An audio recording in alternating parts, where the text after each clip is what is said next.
boleh Pak. Nah, pemirsa, capek juga ternyata. Dan ternyata nggak perlu didorong, mesinnya udah gerak sendiri. Nah ini dia nih, kita mau menggiling tebu dengan tenaga kerbau. Dan harus nunduk-nunduk gini, biar nggak kepentok.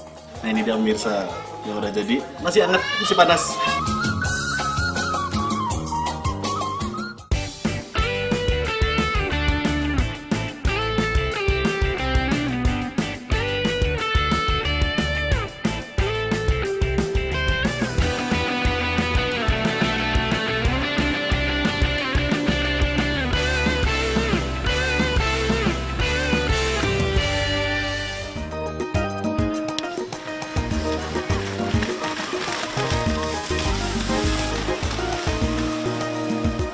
Selamat pagi pemirsa DS. Wah, seru ya lihat sapi-sapi yang lagi berlarian di lumpur kayak gini.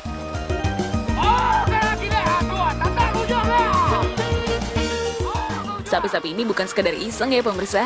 Ini adalah tradisi pacu Jawi Sumatera Barat yang biasa diadakan setelah masa panen. Sapi-sapi ini bukan sapi biasa loh, karena sapi alias Jawi dalam bahasa Minang ini sudah dilatih untuk balapan.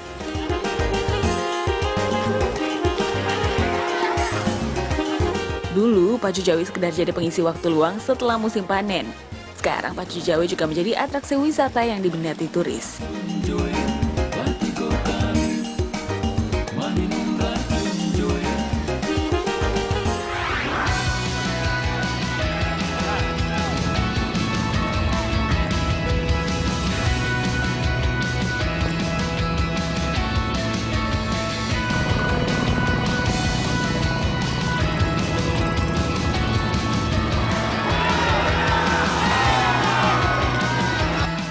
Ya pemirsa DS, sejak ratusan tahun silam, masyarakat Minang di kota Payakumbuh punya tradisi berupa pacu Jawi, yaitu dilaksanakan pada saat setelah musim panen. Nah sekarang ada yang baru nih, sama-sama kompetisi untuk membajak sawah, tapi menggunakan traktor mesin. Ini dia. Akhir Januari lalu, untuk pertama kalinya acara balap traktor mesin diadakan di kota Solok, Sumatera Barat. Sama seperti pacu Jawi, acara bernama Basi Kakeh Roda Basi ini diadakan setelah masa panen. Lahan sawah yang masih berlumpur digunakan sebagai arena permainan.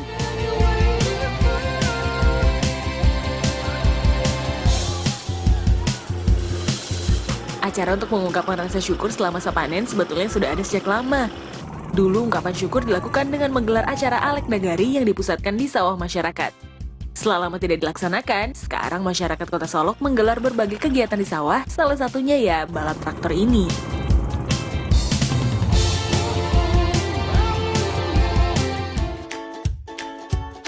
Biar nggak penasaran, cobain ikut dorong traktor yuk.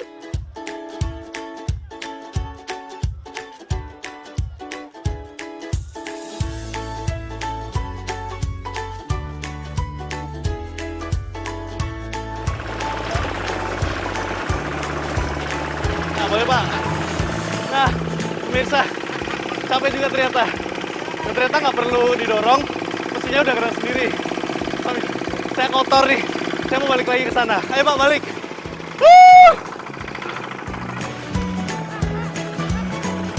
Acara balap traktor ini diadakan secara swadaya oleh masyarakat dan komunitas foto di Solo. Rencananya acara Basi Kakek Roda Basi akan menjadi acara rutin sebagai sarana silaturahmi warga Solok. Tak hanya itu, melalui acara ini diharapkan bisa mendongkrak potensi wisata di kota Solok. Apalagi sejak dulu, Solok dikenal sebagai penghasil beras berkualitas di Sumatera Barat. Nama Basi Kakeh Roda Basi yang menggunakan bahasa Minang juga memiliki makna khusus loh. Basi Kakeh Roda Basi. Basi Kakeh itu berusaha, roda basi, memang karena traktor ini rodanya adalah dari besi, Basi Kakeh itu sebuah usaha maksimal ya untuk mencapai tujuan ya. Basi Kakeh dalam lomba ini ya tentu saja adalah bagaimana menjadi pemenang. Nah, Basi Kakeh di tengah sawah, di tengah lumpur. Alhamdulillah hari ini terlaksana dan mudah-mudahan ini akan jadi event tahunan.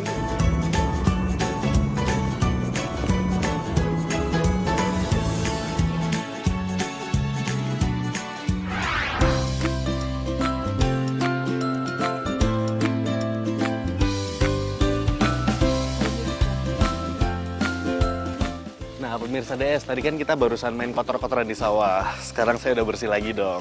Tapi tetap kita mainnya di kebun tebu. bukan buat membajak kebun tebu ini, tapi saya mau ketemu kerbau itu tuh. Nah, ini dia kerbaunya. Selamat pagi, Pak. Selamat pagi. Ini siapa, Pak, nama kerbaunya? Si hitam. Si hitam. Nah, sebenarnya si kerbau ini bisa juga, Pak, ya, buat membajak sawah. Ya. Tapi kita bukan mau bajak sawah, kita mau melakukan pekerjaan lain buat si kerbau ini ya. Nanti kita lihat ya, pemirsa.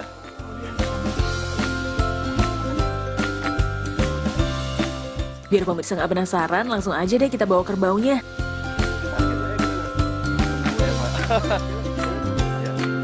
Pemirsa, sebenarnya saya agak trauma nih sama kebo. Soalnya saya pernah jatuh dari kebo. Ya, tapi itu dulu. Kerbau yang ini baik. Dia bisa nurut sama manusia. Ayo. Hitam. Sini. Ini dia tempat si kerbau bekerja. Kira-kira kerbau bernama si hitam ini mau ngerjain apa ya?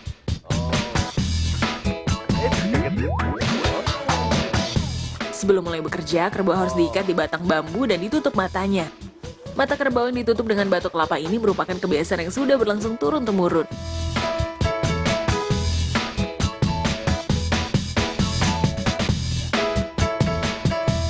Seperti inilah keseharian kerbau ini di Nagari Bukik, Batabuah, Kabupaten Agam, Sumatera Barat. Kerbau berkeliling mengitari alat penggiling tebu.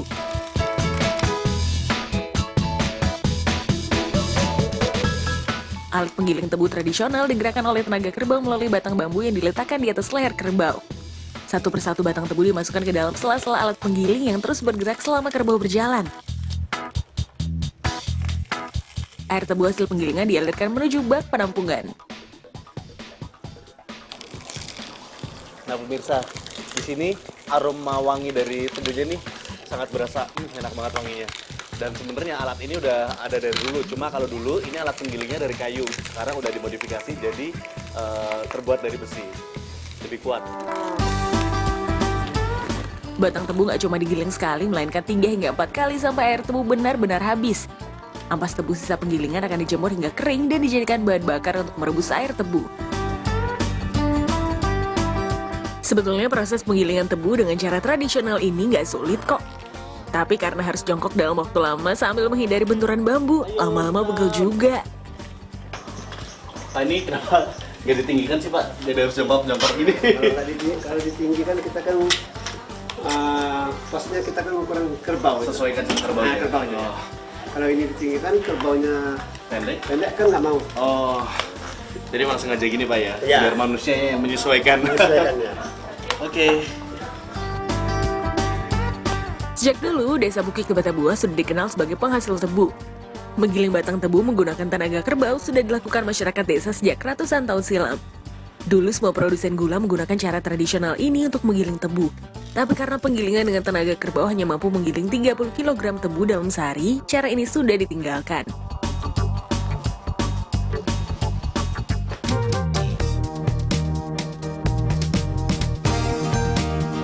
Tapi siapa sangka penggunaan tenaga kerbau yang hanya tinggal satu-satunya ini ternyata menarik minat wisatawan.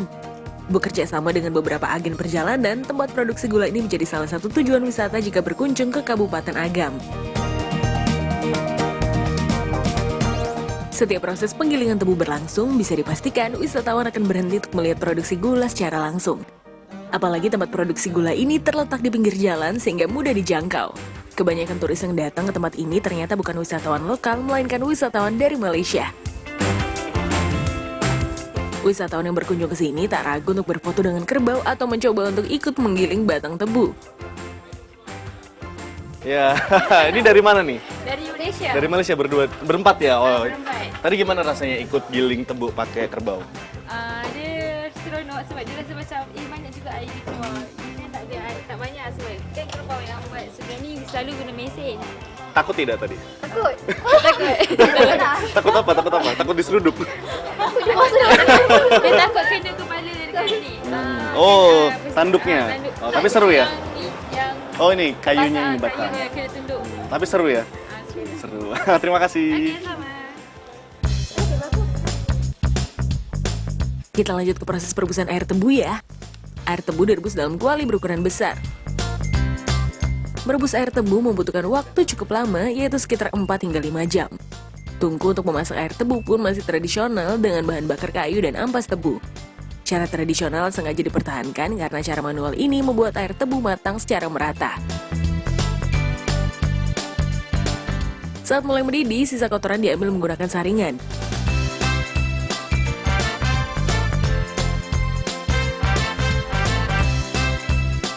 Selanjutnya, kuali ditutup menggunakan songkok semacam tudung yang terbuat dari anyaman bambu. Songkok dipasang di atas kuali supaya buih rebusan air tebu tidak tumpah, melainkan naik melalui songkok.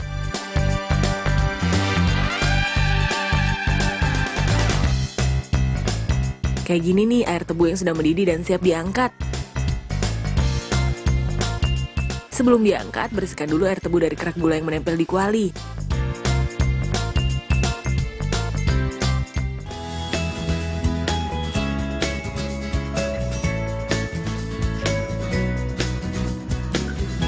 Air tebu yang sudah masak sudah siap diproses jadi gula padat nih. Rebusan air tebu ini panas banget loh pemirsa, jadi kudu ekstra hati-hati. Kalau nggak bisa-bisa kulit melepuh.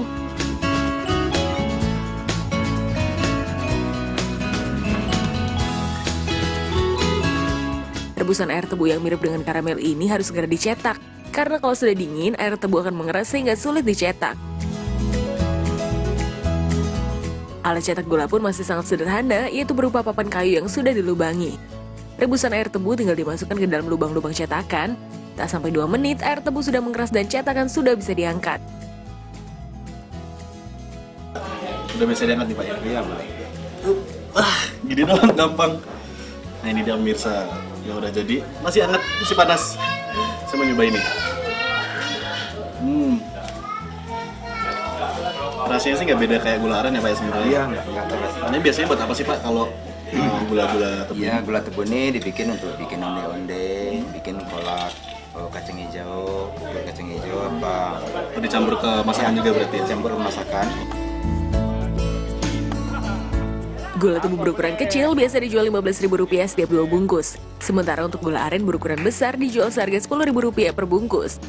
Wisatawan yang datang bisa langsung membeli gula tebu yang masih fresh loh.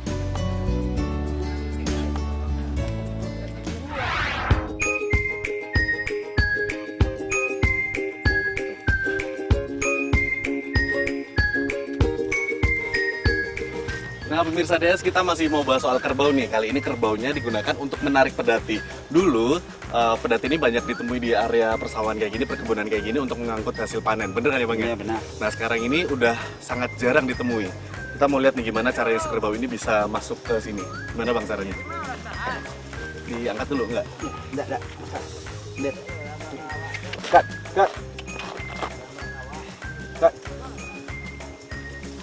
Wih.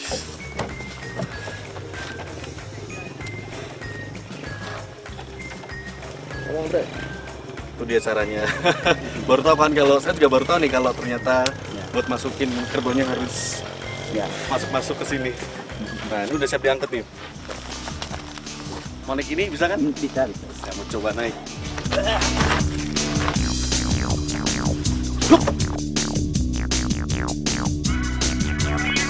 Udah siap? Siap. Jalan. Kerbau untuk menarik pedati ternyata nggak bisa sembarangan juga loh. Hanya kerbau terlatih lah yang bisa digunakan untuk menarik pedati. Karena sekarang pedati sudah menjadi barang langka, kerbau terlatih yang bisa menarik pedati juga sulit ditemui.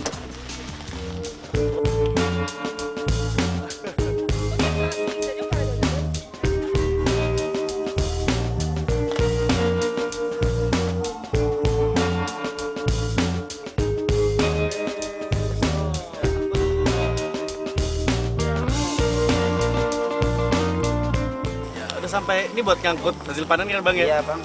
Nah ayo kita turun. Dulu para petani menggunakan pedati untuk mengangkat hasil bumi. Tak hanya di sekitar perkebunan, dulu pedati juga digunakan untuk menempuh perjalanan jauh. Nah ini satu lagi. Hup. Aduh, maaf Pak. Nah Bang, ini biasanya bisa sampai berapa banyak sih pedati ngangkut? Kalau ngangkutnya ada sekitaran 15 karung atau 10 karung. 12 karung. Satu karung berapa kilo? Satu karung ada 50 kilo. Wah, banyak bener ya berarti. Nah, pemirsa, kalau yang ini adalah pedati yang usianya sekitar puluhan tahun ya Bang ini ya? Iya. Ada satu lagi pedati yang udah usianya ratusan tahun. Iya. Kita lihat yuk Bang, kemana nih? Ini biar di sini aja pedatinya, belum selesai soalnya. Ayo. Ayo ke sana. Lalu.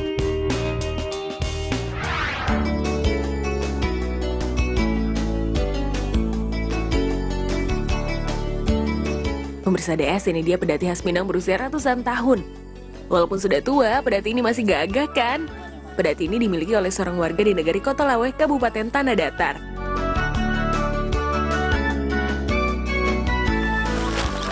Nah pemirsa, ini dia nih. Pedati, umurnya ada berapa nih bang? Ini udah lebih 200 tahun. Lebih dari 200 tahun. Iya. Kebunnya juga udah ada. Kita ngapain dulu nih bang, biar bisa jalan pedatinya? Bisa dipasang dulu. Sepatu? Pasang terompa dulu. Oh, ayo kita pasang.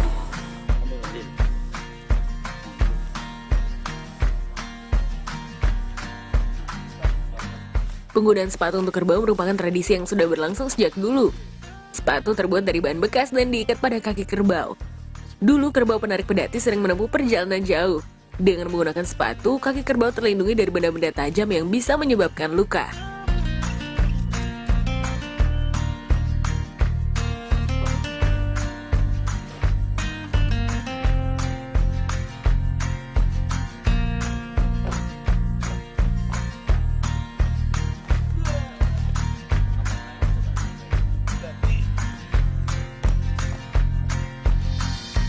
Kalau sepatu sudah dipakai, tinggal tarik pedatinya. Pedati tua khas Minang seperti ini bisa ditemui di museum. Namun sensasi naik pedati tua yang masih bisa berjalan tentu beda ya dengan pedati yang hanya dipamerkan di museum. Apalagi ditambah pemandangan berupa perkebunan di dataran tinggi.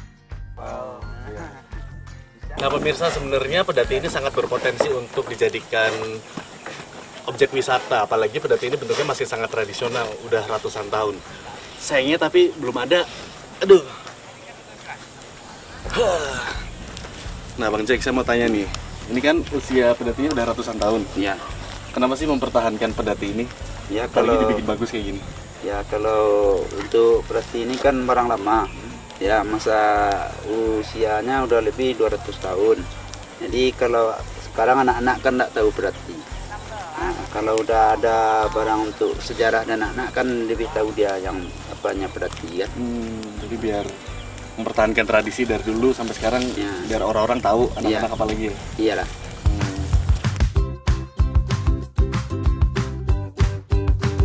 Dulu pedati berjasa untuk mengangkut berbagai hasil bumi dari kebun. Namun sejak adanya kendaraan bermotor, pedati ini sempat terbengkalai selama 15 tahun. Sebagai upaya untuk mempertahankan tradisi, pedati yang sempat rusak ini diperbaiki dan diganti dengan yang baru. Bagian seperti rangka pedati, kayu penarik, roda besi, dan jari-jari kayu masih asli seperti 200 tahun silam.